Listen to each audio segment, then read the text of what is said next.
মাননীয় মুখ্যমন্ত্রী মমতা বন্দ্যোপাধ্যায় এবং পুরুলিয়া জেলার তথ্য ও সংস্কৃতি দপ্তরের সহযোগিতায় জেলাভিত্তিক লোকশিল্পীদের সম্মেলন আয়োজন করা হলো পুরুলিয়া জেলার রবীন্দ্র ভবনে। এই অনুষ্ঠানটি শুরু হয় সকাল 11টা থেকে। প্রথমে দীপ প্রজ্বলনের মাধ্যমে অনুষ্ঠানের শুভ সূচনা করা হলো। এরপর সমস্ত অতিথিগণদের স্বাগত জানানো হলো। লোক প্রসার প্রকল্পের অন্তর্গত পুরুলিয়া জেলার বিভিন্ন লোকাঙ্গিকের 500 জন শিল্পীকে নিয়ে এক দিবসীয় সম্মেলনের আয়োজন করা হলো।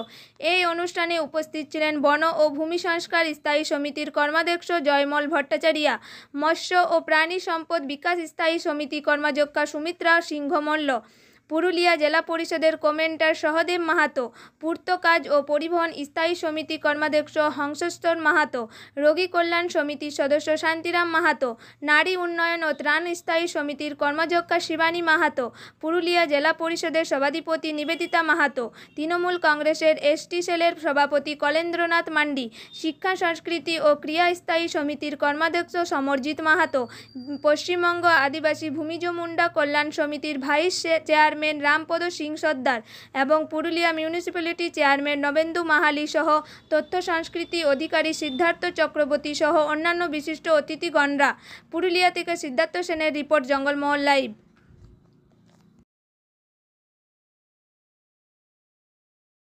সংস্কৃতির ক্ষেত্রে পুরুলিয়া জেলা বিভিন্ন, এবার আমরা দেখেছি বিশ্ববন্দিত হয়েছে বেশ কিছু লোকশিল্প এবং কৃষ্টি সংস্কৃতি। পুরুলিয়া জেলা এখন কোন জায়গায় দাঁড়িয়ে রয়েছে সংস্কৃতির ক্ষেত্রে? পুরুলিয়া জেলা এখন আমাদের গোটা পশ্চিমবঙ্গের পথপ্রদর্শক বলা যায়। তার কারণ হচ্ছে, একটা কথা আছে বাংলায়, ফলেন পরিচয়তে। তার কারণই হচ্ছে আমাদের এখানে 22,000-এর কাছাকাছি পশ্চিমবঙ্গের সর্বাধিক লোকশিল্পী আমাদের পুরুলিয়া জেলায় আছে। এটা হলো 1 নম্বর তথ্য। 2 নম্বর তথ্য হচ্ছে মানভূম কালচারাল একাডেমি, যেটা তথ্য সংস্কৃতি বিভাগ তৈরি করে দিয়েছেন 2018 সালে। তাদের নিরলস পরিশ্রমে আজকে প্রায় 14টিরও বেশি বই প্রকাশিত হয়েছে। শ্রদ্ধাঞ্জলি অনুষ্ঠানে 31শে মে আপনাদের এখানেই সবার সামনে উদ্বোধন হচ্ছে বিশ্ববন্দিত ছৌ, একটি কালোজয়ী প্রয়াস, এবং সেই বইয়ের মাধ্যমে আমরা ছড়িয়ে দিতে পেরেছি পুরুলিয়ার যাবতীয় তত্ত্ব এবং তথ্যকে। 3 নম্বর, আমাদের পুরুলিয়া জেলাতে যে প্রত্যেক সময় মাননীয় মুখ্যমন্ত্রীর যে সামগ্রিক ব্যবস্থাপনা, সরাসরি মুখ্যমন্ত্রী, তার মাধ্যমে আমরা বিভিন্ন সময় একদম অডিশনের মাধ্যমে লোকশিল্পীদের ক্রমাগত এর মধ্যে আনার চেষ্টা করছি। এই একটি ফ্ল্যাগশিপ স্কিম যে লোকপ্রসার প্রকল্প, তার মধ্যে।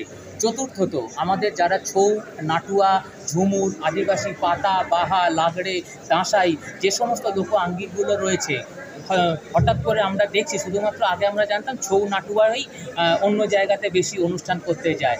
এখন বলা হচ্ছে আলকাপ পাঠান, এখন বলা হচ্ছে লাগড়ে পাঠান, বাহা পাঠান, দাঁসাই পাঠান। এই যে জিনিসগুলোর চাহিদা, এই চাহিদা তো অন্য জেলা থেকে তো আমরা এতটা চোখে পড়েনি, যেটা পুরুলিয়ার ক্ষেত্রে আমরা প্রত্যেক মাসেই কম বেশি 25 থেকে 30টা করে টিম কলকাতার বাইরে বিভিন্ন রাজ্যে এবং ভারতের বাইরে আমাদের লোকশিল্পীরা যান। এই সামনেই ডুরান্ড কাপ ফুটবলের উদ্বোধন রয়েছে 23 তারিখ। সেখানে পুরুলিয়া থেকে সুশান্ত মাহাতোর টিম যাচ্ছে সেখানে উদ্বোধনের জন্য, সেখানে অনুষ্ঠান করতে ডুরান্ড কাপে। তো আমাদের যে ছৌ শিল্পীরা সেখানে যাচ্ছেন, তারপরে জলধর বাউরি রয়েছেন, মগারাম মাহাতো রয়েছেন, যারা একদম পুরো নতুনভাবে উঠে আসছেন যে এই শিল্পী সত্তাটাকে বাঁচিয়ে রাখার জন্য। এবং সেই ক্ষেত্রে দেখতে পাচ্ছি প্রতি বছর সরকার থেকে যে আমাদের শিল্পীদের জন্য যে তাদের যে প্রত্যেক অনুষ্ঠান পিছু যে টাকাটা দেওয়া হয়, অনুষ্ঠানের জন্য তারা যে টাকাটি পান, সেইটি প্রতি বছর বাড়ছে। কেন? অনুষ্ঠান বাড়ছে, শিল্পীর সংখ্যা বাড়ছে, তাই টাকাও বাড়ছে। সেই জন্য একদম বলাই যায় পুরুলিয়া হচ্ছে পথপ্রদর্শক লোকশিল্পীর সামগ্রিক তাদের ব্যঞ্জনাতে। Thank you.